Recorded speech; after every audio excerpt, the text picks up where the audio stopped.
வீட்டுக்குள்ளாரையே இருந்து ரொம்ப போர் அடிக்கிற மாரி இருந்ததுன்னு தான் சொன்னேன். சரி ஓகே அப்போ குலதெய்வ கோயிலுக்கு போயிட்டு வரலான்னு சொல்லி எல்லாரும் பிளான் பண்ணாங்க.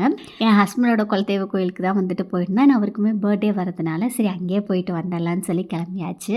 அண்ட் இன்னும் கொஞ்சம் நல்ல நியூ இயர் வரப்போகுது. நம்மளாம் எல்லாருமே கண்டிப்பாக ரெசல்யூஷன் எடுப்போம். அது டாப் லிஸ்ட்டில் இருக்கிறது பார்த்தீங்கன்னா கண்டிப்பாக வெயிட் லாஸாக தான் இருந்திருக்கும். ஸோ அதுக்கு ஹெல்ப் பண்ணுற மாதிரி free weight loss awareness session coming December 23 Monday evening 7 PM eat right with us அப்படிங்கிறவங்க வந்து கண்டக்ட் பண்ணுறாங்க. இவங்க வெல்னஸ் கோச்சுங்க. எக்ஸசைஸ் இல்லாமல் டயட்லேயே 120 டேஸில் 20 kgs வரைக்கும் வெயிட் லாஸ் பண்ண வைக்கிறாங்க. வாட்ஸ்அப் குரூப் லிங்க் கொடுத்துருக்கேங்க, தேவைப்பட்டால் ஜாயின் பண்ணிக்கோங்க. கோவில் வந்து ஒட்டஞ்சத்திரத்துக்கு பக்கத்தில் இருக்குது. ரொம்ப தூரம் ட்ராவல் பண்ணோம். டாக்டர் கிட்ட கேட்டுட்டு அதுக்கப்புறம் தான் வந்துட்டு போகணுமே. இடையில அங்கங்கே மட்டும் நிறுத்தி கொஞ்ச நேரம் ரெஸ்ட் எடுத்துகிட்டு அப்படியே தான் போனது. காலையில் என்னால் சீக்கிரம் எழுந்திருக்கவே முடியறதில்ல. மார்னிங் சிக்னஸ் நிறையாவே இருக்குது. ஸோ ஈவினிங் டைம் கோயிலுக்கு போகிற மாதிரி தான் கிளம்புனோம். லஞ்சு சாப்பிட்டு கோயிலுக்கு ரீச் ஆகிற போது கரெக்டாக இருந்தது.